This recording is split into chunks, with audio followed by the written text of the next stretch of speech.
नमो आयर्याणं नमो वज्रायाणं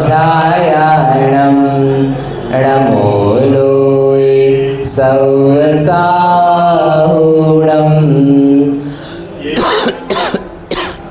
येन आत्मा उद्यतात्मैव परत्वेनैव चापरम् अक्षयानन्तबोधाय तस्मै सिद्धात्मने नमः।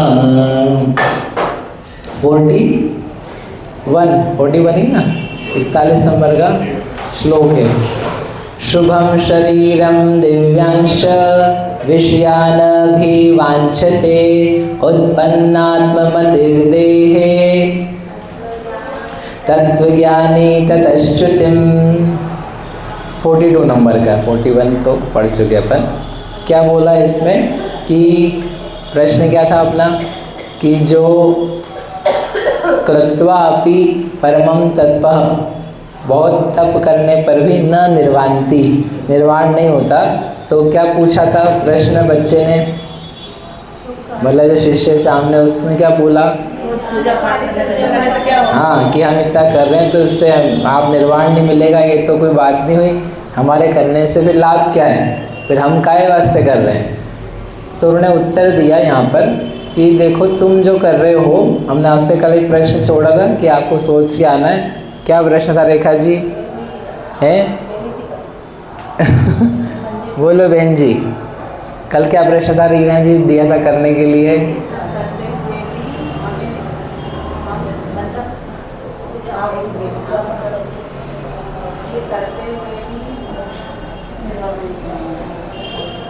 क्या था कल का प्रश्न प्रतिमा जी?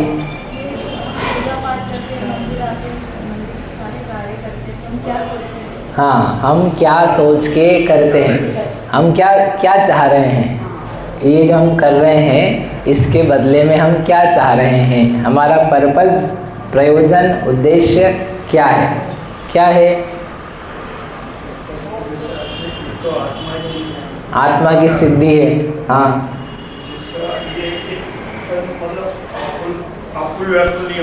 हाँ, उसके लिए करते हैं, आकुलता व्याकुलता नहीं हो। ठीक है, अच्छी बात है। आपका पर्पस क्या है कुमार मयंक? जो यहाँ शांति मिलती वो रहे। शांति मिलती वो रहे। कब तक रहे? हमेशा रहे। बढ़िया। आप क्यों आते हो? कल्याण के लिए। अच्छा, कल्याण क्या है? मोक्ष है। तो अच्छी बात है, अपने को अच्छी बातें आती। वेरी गुड, आप सबका यही भाव होगा।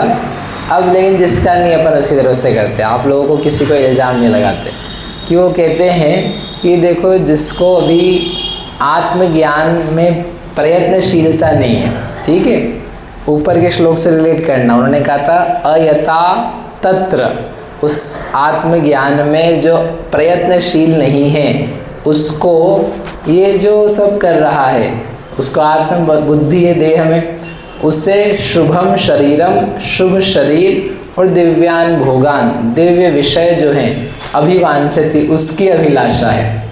मतलब हम जो कर रहे हैं, आप शब्द से जो बोल रहे हो ठीक है, अच्छी बात है। आपको खुद को कुरेदना होगा कि हम वास्तव में क्या चाहते हैं। वास्तव में ये निकल के आता है अनेकों बार, जब तक जान ही नहीं जाता है आत्मा को कि हम जो कर रहे हैं उससे सब ठीक चलता रहे।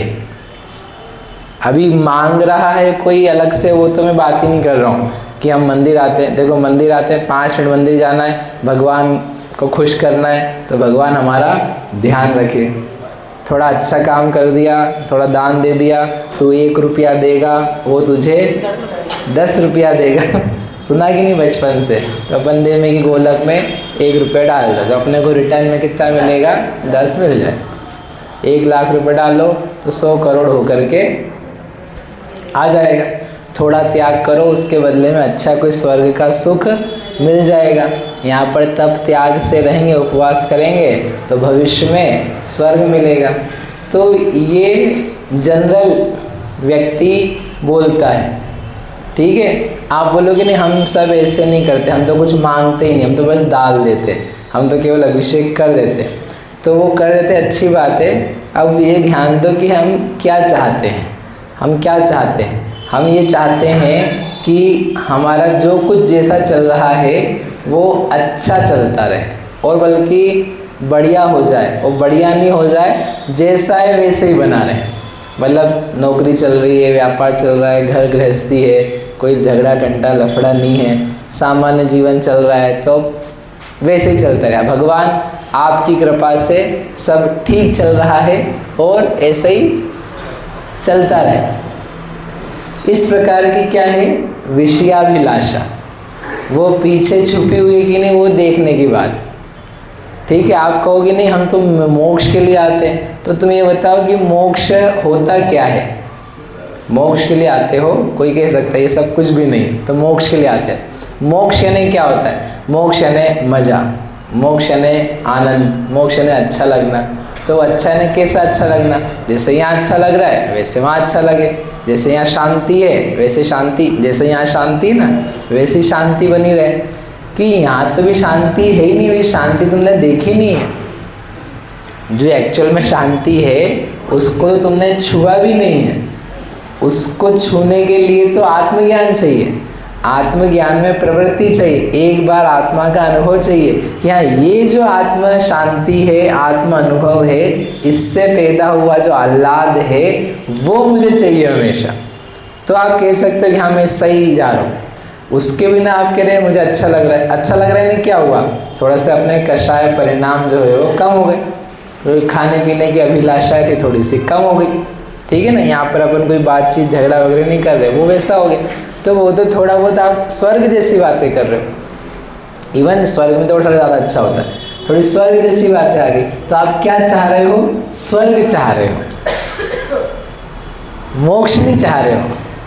क्योंकि मोक्ष वाला जो भाव है वो तो पैदा ही नहीं हुआ है ना, तो टच ही नहीं किया। जाने दो, इनको भी वैसा नहीं देखा कि ये क्या है, ये केवल वीतराग, किसी संग साथ में नहीं, आत्म तत्व में लीन, निराकुल शांत अतीन्द्रिय आनंदित वैसे हैं। तो वैसे उनको भी एकाकी एकत्व लिए, कोई किसी संबंध नहीं, अकेले आत्मलीन चैतन्य मात्र, संबंध नहीं, भोग नहीं, उस रूप में भी उनको देखने का, उनको छूने का, उनके दर्शन करने का, उनके भाव वैसे बनाने का और उसकी महिमा आने का कि वाओ दिस इज अमेजिंग, यही सच है, यही सबसे बड़ा, इससे बढ़ के और कुछ नहीं होता, यही पाने लायक है, ऐसा ही आत्मा हो जाने लायक है। तो उनके रूप को भी देख करके वैसा मोक्ष का स्वरूप नहीं लेकर के आ रहे, तो फिर तुम चाह क्या रहे हो? जो देखा ही नहीं उसको कैसे चाहोगे?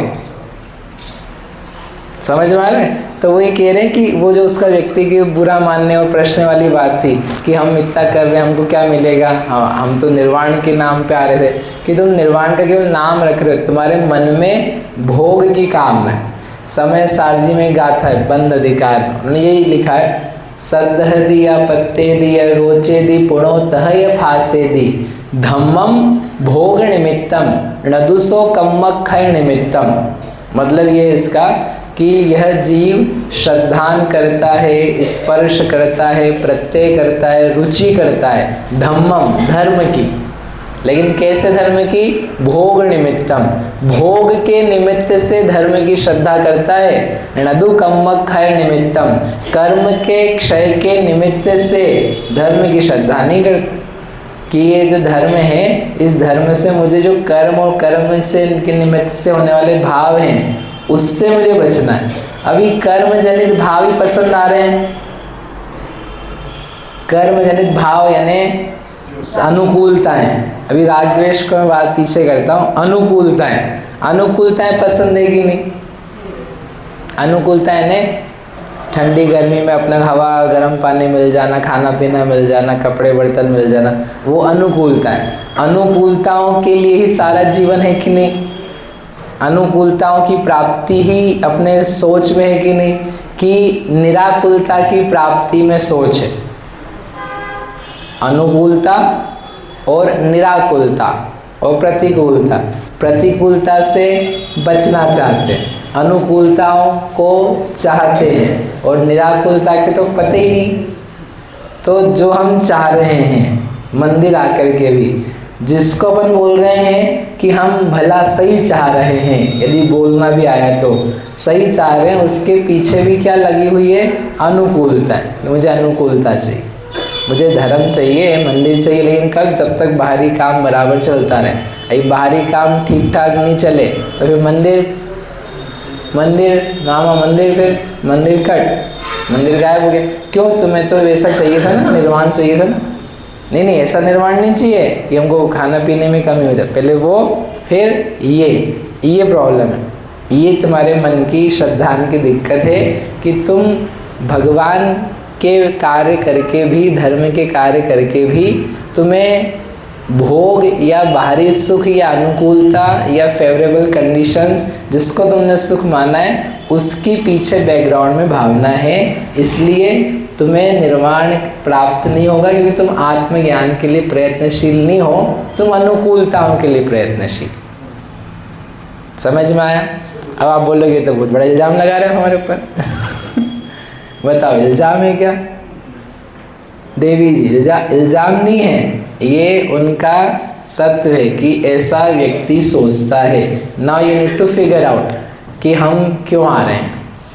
ठीक है, ऐसा मत करना कि आप बोलो अच्छा ज़्यादा ही आप बोल रहे हो, हम तो कल से और ही नहीं आ रहे, हम तो वैसे ही नहीं आना चाहते थे, और आपने निर्वाण के नाम पे बुलाया तो आप ही गए, अब तो वो नहीं मिल रहा तो वो भी छोड़े। तो अरे ऐसा क्यों करोगे? ऐसा करोगे तो जो मिल रहा था वो भी नहीं मिलेगा। कम से कम अनुकूलता मिल रही है, वेल एंड गुड। उन्होंने तो बुलाया है वैसे भी, आओ। आपको मंदिर आओगे तो क्या मिलेगी? अनुकूलता मिलेगी। भक्ति करोगे तो क्या मिलेगा? स्वर्ग मिलेगा। भगवान को देखोगे तो सुंदर रूप मिलेगा, उन्होंने लिखा है। तो आप आओ, लेकिन यहाँ आकर के अब तुम बुद्धिमान हो, तुम थोड़ा सा और आगे पुश करो अपने आप को कि कुछ और भी बेहतर हो सकता है, आत्मज्ञान भी हो सकता है। कब तक स्वर्ग में ही जाते रहेंगे? कब तक अनुकूलता में बने रहेंगे? इसलिए वो कह रहे हैं कि निर्वाण की प्राप्ति करना का भाव बनाओ, और निर्वाण के लिए क्या चाहिए है? आत्मज्ञान चाहिए। आत्मज्ञान के बारे में सोचो। पूजा करते हुए आत्मज्ञान से संबंध कैसे बनेगा? उपवास करते समय आत्मज्ञान से संबंध कैसे बनेगा? दान देते समय आत्मज्ञान से संबंध कैसे बनेगा? कुछ भी करो आप तो उसमें आत्मज्ञान कैसे सधेगा? जैसे व्यापारी होता है ना, उसके पास कोई नया ग्राहक आए, वो भाव बताता है, पूछता है तो वो भाव बताता है। तो भाव क्या वही बताता है जो सबको बताता है? नया ग्राहक, तो नए ग्राहक पूछेगा दाल कितने की, तो वो क्या करेगा? वो देख लेता है पहले कहाँ जाता है, इधर उधर कहाँ जाता है, फिर उसके हिसाब से वो रेट बताता है। तो रेट अलग होता है, क्यों? वो भले कम बताए रेट, लेकिन दिमाग में क्या है? प्रॉफिट, इससे प्रॉफिट लेना। रेट तो तुम कम बता रहे हो, नुकसान होगा। नुकसान नहीं है, इसको अपन क्या कर रहे हैं? खींच रहे हैं अपनी तरफ। तो वो कुछ भी करे व्यापारी, उसके चित्त में, दिमाग में क्या बसा हुआ है? क्या चाहिए मुझे? मुनाफा, प्रॉफिट। ऐसे ही जो बुद्धिमान है, तत्वज्ञानी है, या जिसको निर्वाण जाना है, तो वो जो करे उसके पीछे क्या रहे? आत्मज्ञान। आत्मज्ञान, आत्मज्ञान कैसे हो? आत्मज्ञान, मुझे आत्म शांति कैसे हो, संवेदन कैसे हो, उसमें स्थिरता कैसे हो, इस बात के लिए प्रयासरत रहता हुआ वो निर्वाण को पा सकता है। यदि आत्मज्ञान की तरफ ध्यान नहीं है तो नहीं पा सकता। इसलिए मैंने कहा यदि तुम्हें ध्यान नहीं है तो विषयों की अभिलाषा है, विषयों के प्रति भाव है, इतना सा उनका कहना है। ठीक है ना? पहली लाइन में लिखिए, दिव्य शरीरम शुभम शरीरम दिव्यान विषयान अभिवांछति। चाहता है कौन? कौन चाहता है? जो जिसको आत्मा और शरीर में एकत्व बुद्धि उत्पन्न हुई है। और लास्ट में दिया, ये अपन कल करेंगे, तत्वज्ञानी ततः च्युतिम। ये तो अज्ञानी है, तो फिर ये ज्ञानी है, ये क्या चाहता है? वो उनसे छूटना चाहता है। वो शरीर से, गंदे शरीर से नहीं, शुभ शरीर से छूटना चाहता है। वो भोगों से छूटना चाहता है, वो पाना नहीं चाहता है। वो क्या चाहता है? छूट जाए। तो कैसे चाहता है अपन कल देखेंगे। बोलो महावीर भगवान की जय। मंगल मूर्ति पर